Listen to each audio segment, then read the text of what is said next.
오늘 말씀은 누가복음 15장 31절, 32절 두 구절을 중심으로 보겠습니다.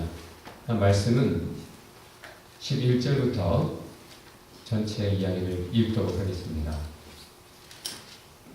제가 한 절, 여러분이 한 절, 큰 소리로 마음에 새기면서 읽어봅시다. 예수께서 말씀하셨다. 어떤 사람에게 아들이 둘 있는데 아들이 아버지에게 말하기를 아버지 재산 가운데서 내게 돌아온 몫을 내게 주시오 하였다. 아버지는 사위를 두 아들에게 나누어 주었다. 며칠 뒤에 작은 아들은 제 것을 다 챙겨서 먼 지방으로 가서 거기에서 방탕하게 살면서 그 재산을 낭비하였다. 그가 그것을 다 탕진했을 때에 그 지방에 악의 흉년이 들어서 그는 아주 궁핍하게 되었다. 그래서 그는 그 지방에 사는 어떤 사람을 찾아가서 몸을 의탁하였다. 그 사람은 그를 들러보내서 돼지를 치게 하였다. 그는 돼지가 먹는 쉬엄 열매라도 그를 치고 싶은 마음이 가졌으나 주는 사람이 없었다. 그제서야 그는 제정신이 들어서 이렇게 말하였다. 내 아버지의 그 많은 품꾼들에게는 먹을 것이 남아도는데 나는 여기에서 굶어 죽는구나. 내가 일어나 아버지에게 들어가서 이렇게 말씀드려야겠다. 아버지, 제가 하늘과 아버지 앞에 죄를 지었습니다. 나는 더 이상 아버지의 아들이라고 불릴 자격이 없으니 나를 품꾼으로 삼아 주십시오. 그는 일어나서 아버지에게 들어갔다. 그가 아직도 먼 거리에 있는데 그의 아버지가 그를 보고 친히 여겨서 달려가 그의 목을 껴안고 이름을 붙였다. 아들이 아버지에게 말하였다. 아버지, 내가 하늘과 아버지 앞에 죄를 지었습니다. 이제부터 나는 아버지의 아들이라고 불릴 자격이 없습니다. 그러나 아버지는 그들에게 명령하였다. 어서 좋은 옷을 꺼내서 그에게 입히고 손에 반지를 끼우고 발에 신으시더라. 그리고 살진 송아지를 끌어내었다가 잡아라. 우리가 먹고 즐기자. 나의 아들은 죽었다가 살았고 내가 잃었다가 되찾았다. 그래서 그들은 잔치를 벌였다.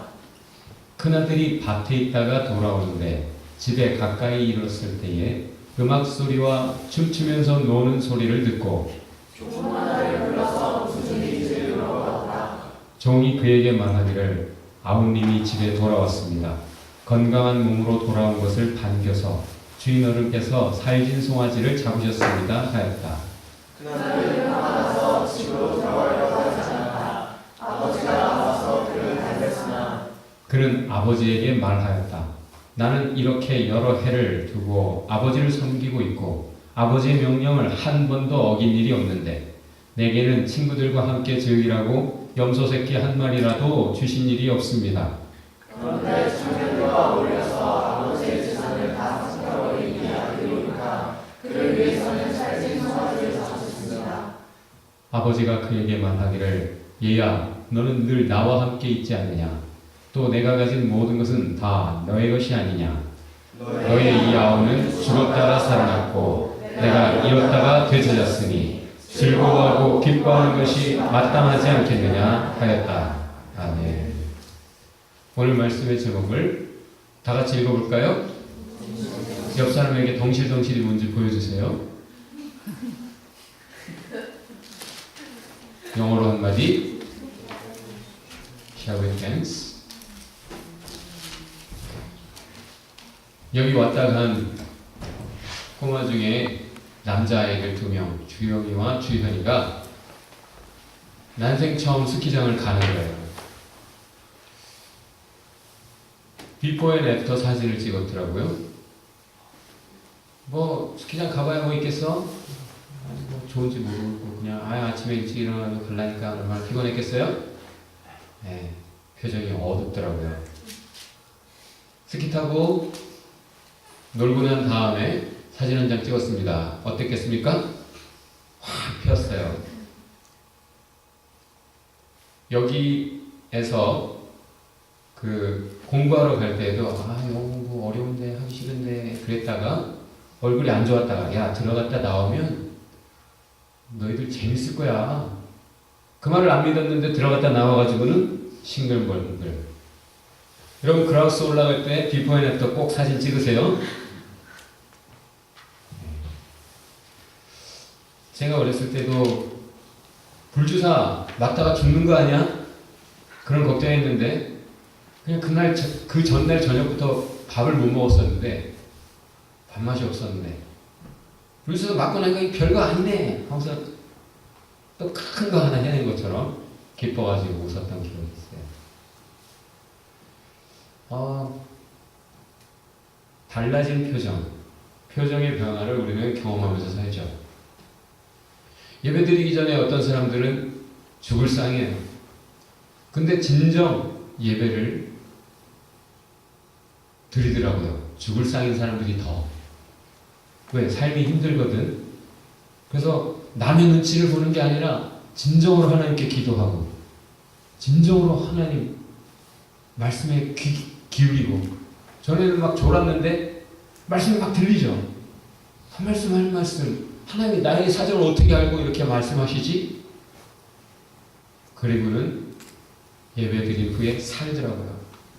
진정 하나님을 만나는 사람들 보면 오늘 본문의 탕자처럼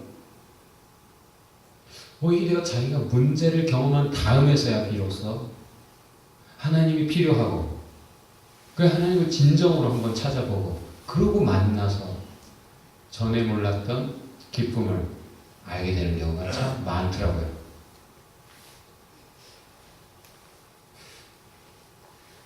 어떤 꼬마의 동영상이 인터넷에 올라왔는데 6년 전에 야 우리 어디 가는 거야? 어디 가요? 너 오늘 학교 안 가도 돼. 예? 어디 가는데요? 디즈니랜드 가는 거야. 그러니까 꼬마가 막 울어. 정말요? I love you, mom. 믿을 수 없다고. 그런데 또 6년 지나서 다시 동영상을 찍었죠. 그래서 쭉 쳐져서 학교 가는데 엄마가 야 오늘 학교 가지 말자. 왜요? 그냥 나랑 어디 딴 데 가자. 어디요? 디즈니랜드. 그러니까 또 막 울어. 정말요? I love you, mom. 근데 그 옆에 6년 전에 갓난애기였던 애. 그래서 디즈니랜드 안 가보네. 걔는 디즈니랜드 가면 그리 좋아? 하고 무표정 하더라는 거죠. 가본 사람은 그것을 알기 때문에 더 좋아하고 그 디즈니랜드라는 단어가 갖는 의미조차 모르는 아이는 디즈니랜드를 간다고 해도 뭐 그렇게 좋아하지도 않고 표정의 변화조차 없다라는 얘기예요. 오늘 본문에서 이 둘째 아들은 표정이 죽어 있었죠? 내가 돌아가면 아버지가 나를 받아주기나 할까? 내가 아버지에게 뭐라고 말을 해야 할까? 내가 여태 이렇게 살다가 아버지 앞에 왔는데 나 너 같은 아들 준 적 없다. 호적에서 탔다. 그런 말을 기대하지 않겠어요? 자기가 죄를 지은 것이 얼마나 큰 것인지 안다는 거. 아버지가 살아계신데 아버지의 유산을 달라고 했다는 것은 아버지 죽기까지 못 기다리겠다 이런 뜻이었어요. 불효자 중에 그런 불효자가 어디 있어요? 그런데 자기 욕심이 앞서다 보니까 아버지에게 그런 것까지를 요구했던 거예요. 그리고는 자기가 아버지의 재산 가지고 좀 마음껏 한번 해보고 싶었는데 마음껏 해보니까 좋은 거 없거든. 결과적으로 고생하다 돌아오는 거죠. 그냥 고개를 푹 숙이고 가다가 돌아오다 무거운 발걸음을 그렇게 옮겨서 저기 멀리 아버지의 집이 보이는데 아버지가 발벗고 뛰어나와서 돼지와 뒹굴던 나, 냄새나는 나, 너무나 악취를 풍기고 있는 몰골을 알아볼 수 없는 나를 덥석 끌어안고 키스를 하는 거예요. 아들은 그래도 죄송했겠죠? 그리고는 아버지에게 준비한 말을 시작하는데 준비한 말을 다 하지도 않았는데 아버지가 종들에게 명령하죠. 내 아들이 돌아왔다. 내가 아직 아버지의 아들이야?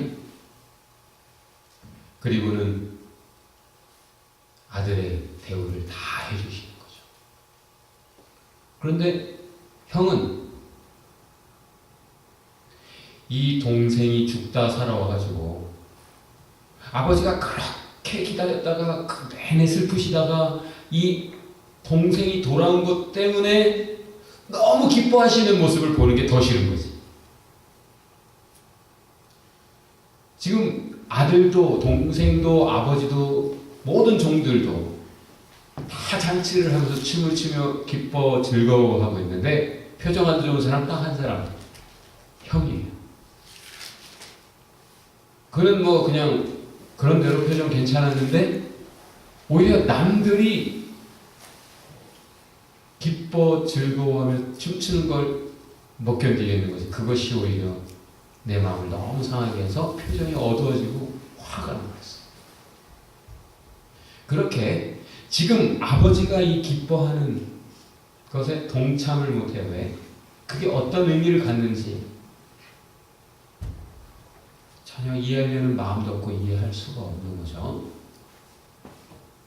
15장 전체는 하나의 메시지예요. 하나님의 기쁨,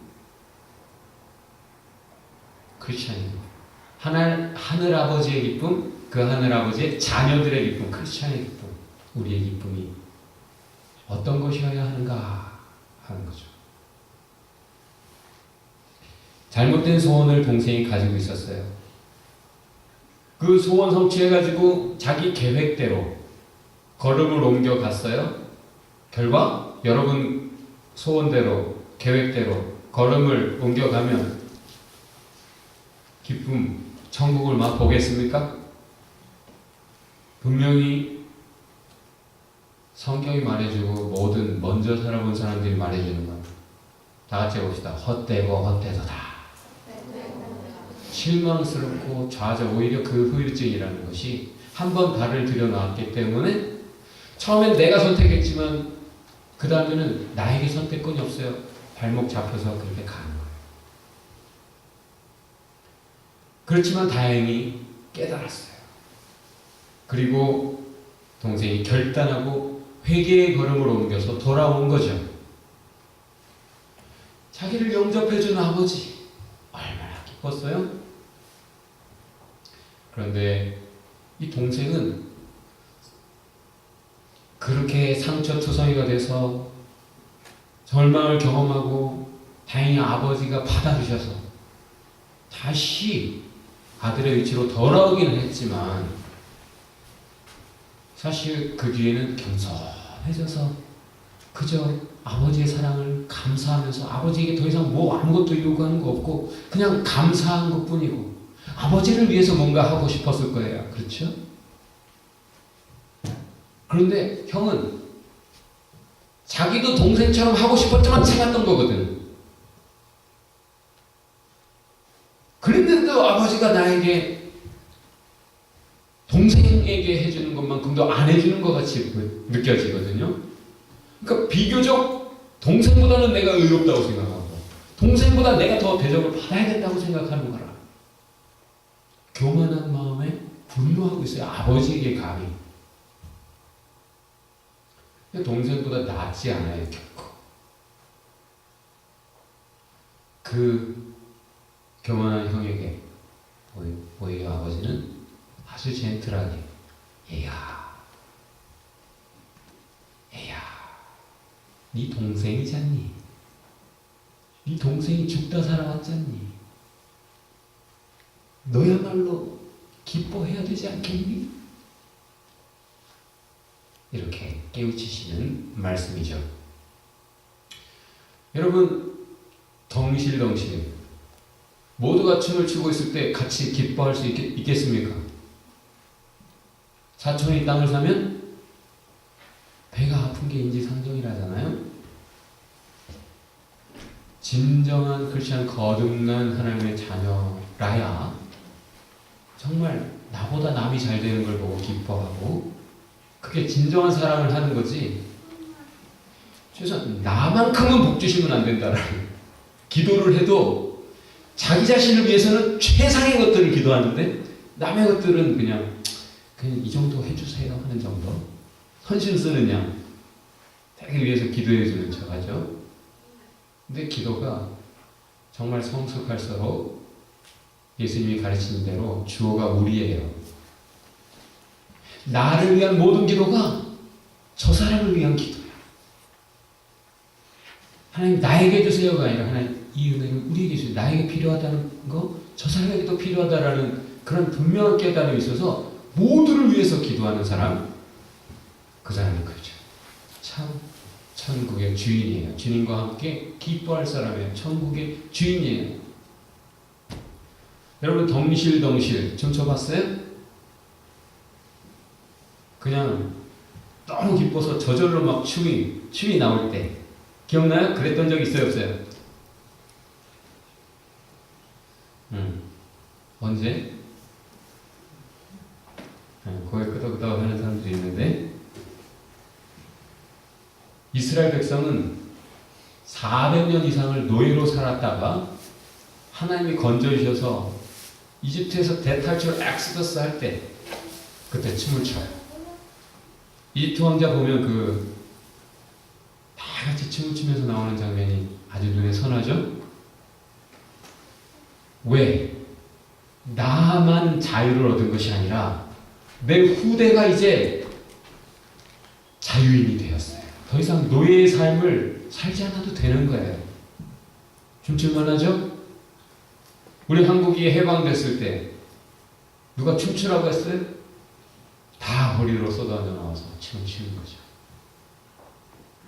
다윗이라는 왕은 하나님의 법궤를 옮겨올 때 그 앞에서 춤을 췄어요.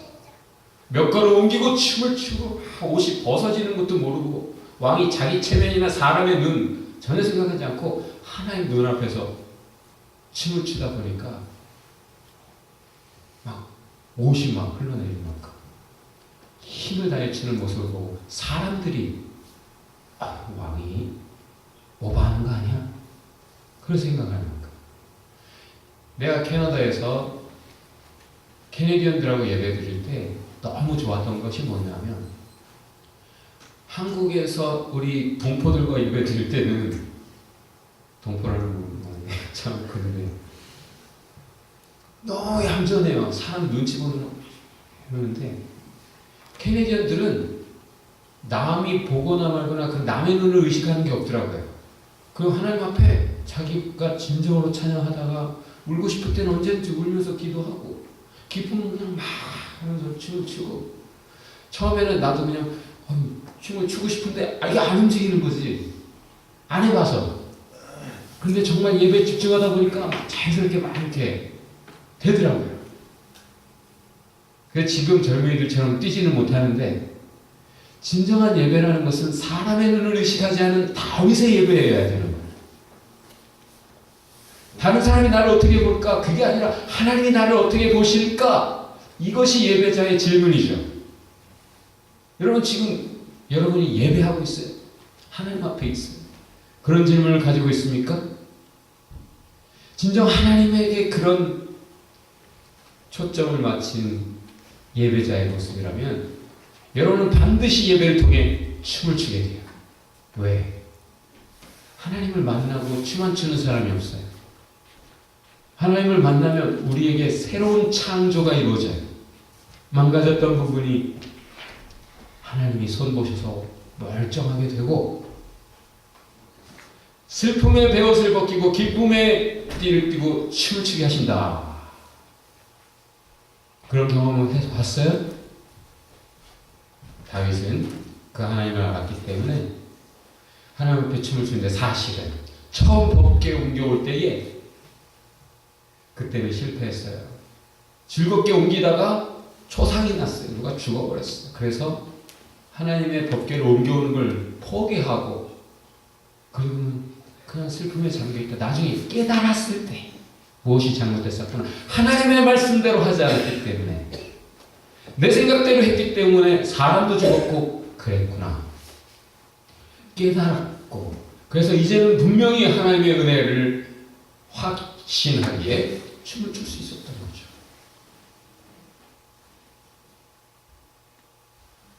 실패 후에 깨닫는 그 기쁨이 사실은 다윗의 기쁨이었을 수 있어요. 저도 제 인생에 가장 기뻤던 순간이 언젠가 이 말씀을 준비하면서, 설교를 준비하면서 생각을 해봤어요. 언제였는가 하면, 물론 이제 뭐 자잘구레하게 제대할 때도 기뻤고 뭐 기뻤던 순간들이 있지만 사실은 그것이 그렇게 크게 기억되지도 않아요. 그런데 한순간은 잊을 수가 없어요. 하나님이 나를 아직도 사랑하시는구나. 날 용서하셨구나. 날 버리신 줄 알았는데 지금도 나와 함께 하시는구나가 깨달아졌을 때, 그때가 정말 기뻤어요. 그때 다시 진정 웃을 수 있었어요. 그 이전과 비포 앤 애프터가 너무 천지 차이가 달랐어요. 어떤 CF를 여러분 본 적 있나요? 한국의 어떤 자동차 회사가 청각장애인들, 음악을 평생 못 들어본 사람들 위해서 카시트를 하나 만들었죠. 음악을 느낄 수 있도록. 의자가 진동을 하는 거에 음악에 맞춰서 그것을 과학자들과 같이 만들어 놓고 앉혔어요. 한 아이를. 그 앞에서 그 아버지가 이 난생 처음 음악을 들으며 표정이 바뀌는, 그냥 어두웠던 아이가 다른 사람들이 내가 청각장애인이라는 것을 아는 것이 싫어서 늘 헤드폰을 끼고 자기가 음악을 듣는 척, 그래서 다른 사람들이 하는 말을 내가 못 듣는 것이 아니라 내가 지금 다른 걸 듣고 있는 척을 하면서 그냥 어둡게 연기하면서 살던 아이가 난생 처음 음악을 들으면서 그 헤드폰을 벗고 몸으로 그 음악을 들으면서 느끼면서 얼굴 표정이 환해지는 걸 보고 그 앞에서 아버지가 들리니? 하면서 눈물 흘리며 기뻐서 웃는 그 장면, 여러분 봤어요? 눈물 흘리며 웃는 아버지. 여태 깨닫지 못했던 것들을 우리가 깨달을 때, 여태 몰랐던 세계를 경험하며 우리가 기뻐할 때, 우리가 너무 기뻐서 웃을 때 눈물 흘리며 기뻐하시는 하늘아버지. 여러분, 부모님이 기뻐하시는 자식입니까? 자신의 가슴에 손을 대고 나는 부모가 걱정하는 자식인가, 정말 기뻐하는 자식인가 한번 질문해 보세요. 부모가 기뻐할 때는 자식이 좋아하는 것을 볼 때 기뻐하죠. 자식이 뭔가 막 좋아할 때 부모가 기뻐해요. 여러분, 기쁘게 삽니까? 부모 앞에서 늘 인상 쓰고 하는 놈이 나쁜 놈이죠. 불효자예요. 자식이 깨닫는 것을 볼 때, 철이 들어가는 것을 볼 때 또 부모는 기뻐해요. 자식이 성숙한 것을 볼 때, 성장하고 성숙해가는 것을 볼 때 부모는 또 기뻐해요. 처음에는 엄마 아빠 앞에서 그냥 울기만 하던 애기가 어느 날 엄마 아빠만 해도 기뻐하고, 그냥 눕혀놓으면 눕혀놓은 대로 있고 엎어놓으면 엎어놓은 대로 있던 애가 뒤집기 할 때 부모는 그렇게 기쁘다죠? 그리고 그게 좀 컸다고 엄마 아빠한테 어버이날이라도 카드라도 쓰고 카네이션이라도 가지고 오고, 나름 아빠 구두 닦는다고 구두 망쳐놨어도 효도하려고 할 때 부모는 기쁘죠. 그리고 자식의 미래가 안정된 것을 볼 때 부모는 무엇보다 기뻐해요. 최근에 만난 그 어떤 딜러는 자기가 생명보험 다 들어놓고 자기가 죽으면 자식이 다 받는다는 거, 그걸 생각할 때 뿌듯하고 기쁘다는 거. 자식의 미래를 안정되게 다 해놨다는 것이. 여러분의 모습 하나님이 보시면서 하늘 아버지께서 기뻐하십니까? 여러분이 하나님 앞에서 기쁘게 살고 있습니까? 깨닫고 있습니까? 성숙해가고 있습니까? 영원한 미래, 영원한 생명을 확보해 살고 있습니까? 저는 여러분의 모습, 성경 읽고 기도하고 예배하고 신교하고 봉사하는 모습 등등등을 보면서 때로는 참 기쁘고 때로는 좀 걱정이 되기도 해요. 부모가 걱정할 때는 언제입니까? 부모가 기뻐할 때 첫 번째는 자식이 좋아하는 것을 볼 때라고 하는데, 부모가 걱정할 때는 자식이 헛된 것을 좋아하는 걸 볼 때, 끝까지 헛된 것을 고집할 때, 그때는 걱정이죠. 그리고 자식이 못 깨달을 때, 시편에 있는 표현대로라면 인간이라도 깨달음이 없다면 멸망하는 짐승과 다를 바니다. 짐승이다. 그리고 자식이 미성숙한 것을 볼 때 부모는 슬퍼하고 걱정을 하죠. 심지어는 하나의 예로 들면 추수 때의 자는 아들이다 라는 표현이 나오죠. 정원에. 지금은 딴 때는 놀았어도 지금 시험 기간이고 지금은 때가 어느 때인데 때를 분별을 하지 못하고 추수 때에조차 자는 아들은 어리석은 아들이요 걱정이 되는 아들이다. 그리고 자식의 미래가 암담할 때 부모는 걱정하죠. 분별력이 없어요. 배우려고 안 해요. 훈계를 잔소리로 들어요. 싫어해요. 발전 가능성이 없어요. 미래가 암담해요. 그러면 부모가 얼마나 걱정이 되겠어요? 그때 부모는 탄식하며 우는 거죠. 탄식하며 우는 아버지. 예수님도 우셨어요. 예수님도 예루살렘을 보며 우셨어요. 다른 어떤 곳보다도 하나님의 이름을 부르는 그곳을 바라보고 하나님께 예배하는 사람들이 모인 곳을 바라보며 주님은 우셨어요. 왜 그렇죠? 제가 군대에서 어느 날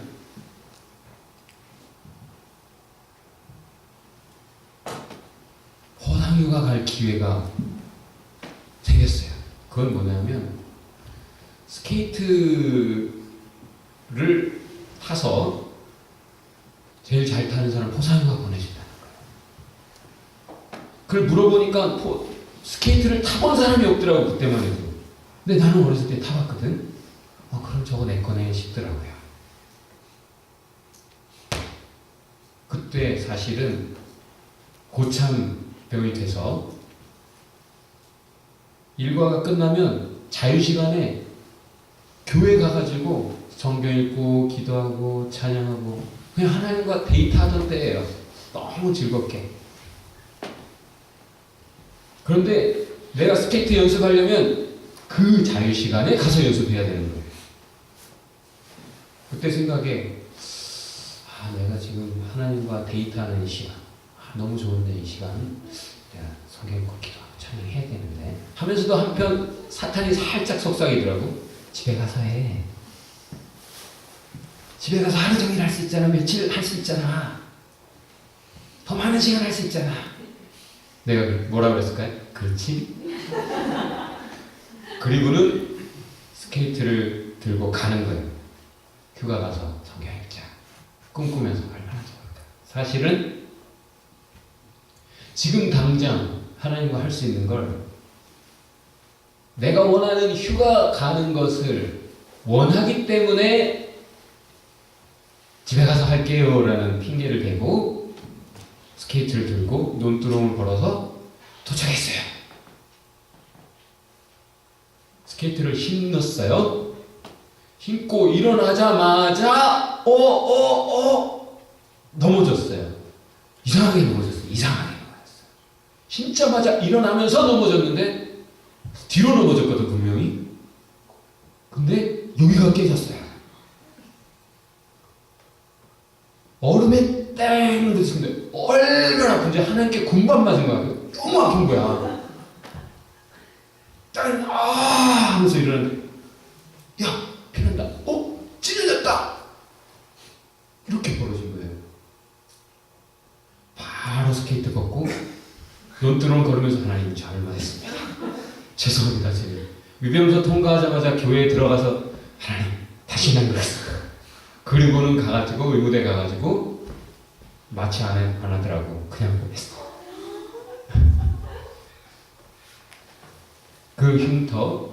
그래서 눈썹이 여기가 좀 들 자라는 거예요, 여러분. 그려야지. 이 흉터의 교훈 기뻤어요. 사실은 회개하면서 논두렁을 걸으면서 웃었어요. 그리고 기뻤어요. 그리고 회개만 한 것이 아니라 감사했어요. 나 군밤 주신 하나님. 예수님이 왜 예루살렘을 보며 우셨을까요?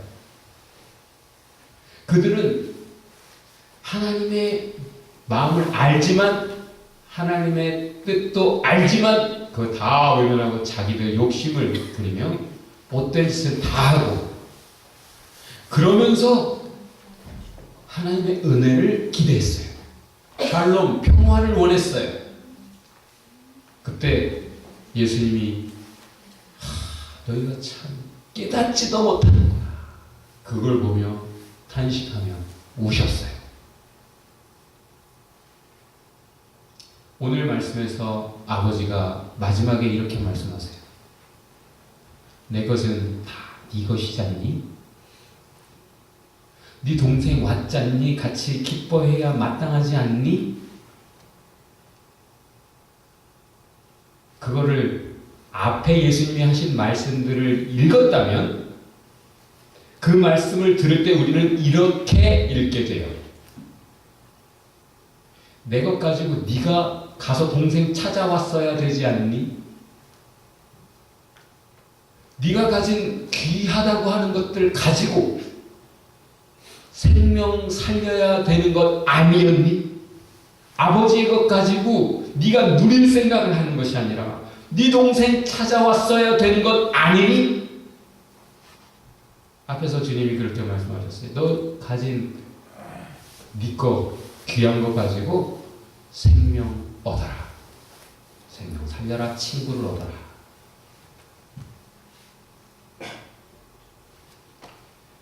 여러분 가진 게 뭐예요? 여러분 가진 거 좋은 거 가지고 한 사람이 하나님의 품으로 돌아오는 것, 그거 하는 것이 형이 할 일임을 먼저 하나님을 알고 하나님 품 안에 있는 하나님을 사랑하고 하나님을 예배하고 하나님을 먼저 믿는 천국 백성이라면 여러분은 걱정할 게 없잖아. 다 가졌잖아. 가진 것 가지고 복 가진 사람들을 살려라 이거죠. 여러분이 가진 거 시간, 무엇보다 귀한 건 시간이에요. 그거 가지고 사람 살려야 돼요. 많은 것 있겠지만 무엇보다 여러분이 가진 귀한 것, 사람 살릴 수 있는 귀한 것은 기도예요. 이 앞에 말씀들, 뒤에 말씀들을 쭉 종합해 보면 기도예요. 여러분이 이번 주에 읽은 말씀을 잘 읽고 또 읽고 깊이 묵상했다면 결국 하나님은 우리에게 사랑으로 시간을 들여 기도하며 사람 살리는 데 힘쓰라고 하시는구나를 알게 되는 거죠. 정말 미운 사람에게 다른 건 그냥 줄 수 있어요. 옷도 벗어줄 수 있어요. 그죠? 근데 정말 미운 사람에게 못 주는 건 그 사람을 진정으로 위해서 하는 기도는 못해요. 여러분 정말 미운 사람 있어 봤어요? 그 사람을 위해서는 정말 기도는 하기 싫어. 그죠? 하나님이 그 사람 용서 안 했으면 좋겠잖아. 그 사람은 하나님의 은혜 밖에서 영원토록 지옥 가장 밑바닥에 떨어졌으면 좋겠잖아. 많은 꼴을 고대하고 있잖아. 그죠? 그러나 하나님은 이렇게 말씀하세요. 네가 하나님을 아버지라 부르고 네가 하나님의 자녀라고 생각하는 네 동생이지 않니? 너를 아프게 하고 너에게 못되게 굴지만 하나님 사랑하시는 돌아오기 바라시는 네 동생이지 않니? 지금은 돼지하고 뒹굴고 있고 아직 깨닫지도 못해서 아직 돌아올 생각도 못하고 있을지 몰라도 네가 찾아가서 구해와야 돼. 네 동생이지 않니? 말씀하세요. 태신자라는 말이 있죠. 여러분이 어떤 생명을 애를 뵌 것처럼 품고 있어요? 그 사람을 위해서 기도하고 있습니까? 그 사람이 여러분의 태신자라고 하는데, 전에 어떤 교회에서 어떤 초신자들이 있었어요. 저랑 같이 찬양하면서 저랑 같이 성경 공부하면서 한 40평생 50평생 안 믿었던 하나님을 만났고 믿게 되었어요. 그리고는 몰랐던 것들을 깨달으면서 너무너무 기쁘고 하나님 앞에 오는 것 자체가 너무 좋아서 새벽 예배를 아직도 안 됐어? 밤잠을 설쳐가면서 오는 거예요. 몇 사람이. 그리고 너무 기뻐가지고 늘 웃으면서 늘 기뻐가지고 그러는데 얼마나 이뻐요. 그런 사람 우리 아멘교회에 있으면 얼마나 좋아요. 그래요 안 그래요? 근데 그 교회 어떤 중직자들이 장로 권사들 집사들이 꽤나 지그시 믿었던 사람들 중에 몇 명이 왜 이렇게 어딜가냐 지들만 믿어? 우리도 다 그랬어 옛날에. 좀 가봐 식어. 본문에 나오는 형보다도 못됐지.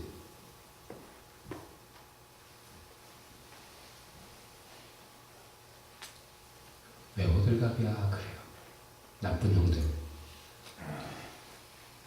좋은 형들은 어떨까요? 맞아 나도 잘했었지. 나도 첫사랑을 회복해야지. 나도 예수님 저렇게 사랑했었는데 나도 저렇게 순수하고 아름다웠었는데 저렇게 기뻐하는 거 보니까 너무 기쁘다. 너무 기쁘다. 사도 요한이 이렇게 말을 해요. 형제들아,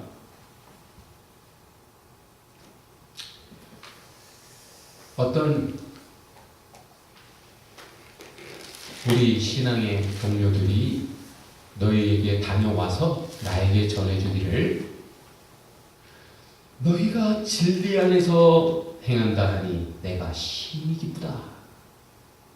내가 내 자녀들이 내가 가르쳐서 믿게 된 나의 하나님의 자녀들이 진리 안에서 행한다 함을 듣는 것보다 더 즐거움이 없다. 이것이 사도 요한의 기쁨이었어요. 여러분 뭐가 제일 기뻐요?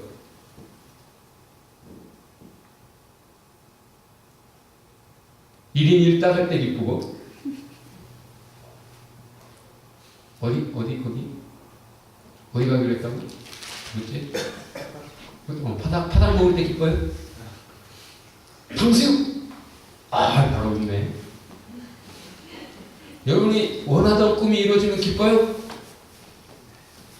그러나 진정 크리스찬이 성숙하면 성숙할수록 기쁨을 하나로 요약이 돼요. 뭐야? 다른 거 아무것도 별거예요. 가장 기쁜 순간은 정말 내가 너무나 사랑해서 내가 이 사람을 위해서 오랫동안 기도했고 내가 이 사람 정말 하나님 은혜 안에 기뻐하는 모습, 하나님 뜻대로 후회 없이 영원히 복된 삶을, 생명 얻는 삶을 살기를 원했는데 그렇게 사는 걸 볼 때 기쁘다. 덩실덩실 춤을 추는 거죠. 예수님의 기쁨이 이렇게 표현되어 있어요. 신부를 취하는 자는 신랑이나 서서 신랑의 음성을 듣는 친구가 크게 기뻐하느니 나는 이러한 기쁨이 충만하니라. 내가 이것을 너희에게 이르면 내 기쁨이 너희 안에 있어 너희 기쁨을 충만하게 하려 함이니라. 그 기쁨을 맛본 사람은 너도 진짜 이 기쁨을 맛봐야 돼 할 수 있는 거죠. 저희가 그 기쁨을 맛보지 못했는데 어떻게 그 기쁨을 소개하겠어요. 내가 진실로 진실로 너희에게 이르노니 너희는 곡하고 애통하겠으나 세상은 기뻐하리라. 내가 죽으면 십자가에 달려 죽으면 너희는 슬프겠지 제자들아. 곡하고 애통할 거야. 그러나 세상은 기뻐하겠지. 너희는 근심하겠으나 다같이 너희 근심이 도리어 기쁨이 되리라. 여자가 해산하게 되면 그때가 이르렀으므로 근심하나 아이를 낳으면 세상에 사람 난 기쁨을 인하여 그 고통을 다시 기억지 아니하느니라. 지금은 너희가 근심하나 내가 다시 너희를 부리니 너희 마음이 기쁠 것이요 너희 기쁨을 빼앗을 자가 없느니라. 지금까지는 너희가 내 이름으로 아무것도 구하지 아니하였으나 구하라. 그리하면 받으리니 너희 기쁨이 충만하리라. 베프네 너의 기쁨이 충만하리라. 그리고는 이렇게 기도하셨어요. 아버지, 제가 지금 이제 아버지께로 가오니 내가 세상에서 이 말을 이 기도를 하옵는 것은 저희로 내 기쁨을 저희 안에 충만히 가지게 하려 함이니이다. 예수님의 기도는 하늘의 기쁨이 여러분 안에 있는 거예요. 하늘의 기쁨이 여러분 안에 있는 거예요. 어제 한국에 있는 한 청년과 스카이프 통화를 좀 했어요. 나랑 이야기하고 싶다고 해서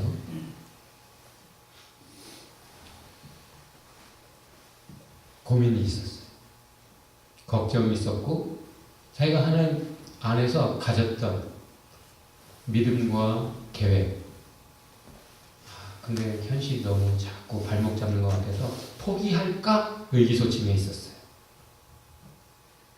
그래서 이런저런 대화하면서 하나님의 말씀도 나누고 했더니 눈물 글썽글썽이면서 기뻐하는 거예요. 진짜 목사님과 대화할 걸. 깨달으면 다시 믿음으로 결단하고 의지를 갖고 회복되는 모습. 나도 눈물이 고였어요. 그런 기쁨 보는 것, 그런 기쁨을 보면서 내가 기뻐하는 것, 그것을 위해 밴쿠버에 있는 겁니다. 아직 죽지 않고 이 땅에 살아있는 겁니다. 우리가 한 영혼 살아나는 것을 보며 그 영혼의 기쁨을 보며 하나님께서 춤을 주세요. 그리고는 우리에게 이렇게 말씀하시죠. Shall we dance? 나랑 한번 춤출래? 나랑 춤추지 않을래? 옆에 분에게 Shall we dance? 우리가 추는 춤은 하나님과 함께 추는 춤이에요. 그리고 형제들과 자매들과 함께 추는 춤입니다. 여러분 자신이 뭔가 좋은 것을 얻었을 때 기뻐요? 아직 애요, 애. 다른 사람들의 기쁨을 보면서 여러분 기쁩니까? 아유, 좀 철 좀 들었어요. 무엇보다 그걸 보시면서 하나님이 참 기뻐하시겠구나.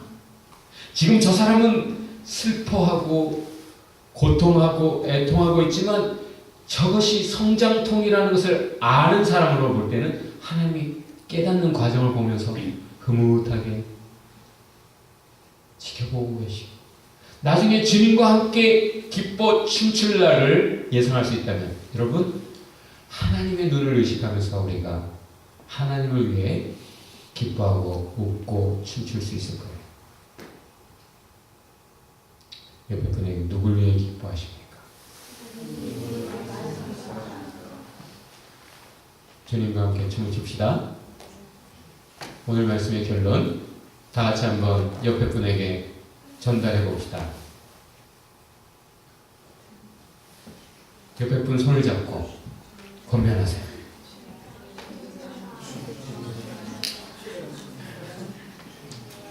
옆에 사람 손을 잡고 한번 기도합시다.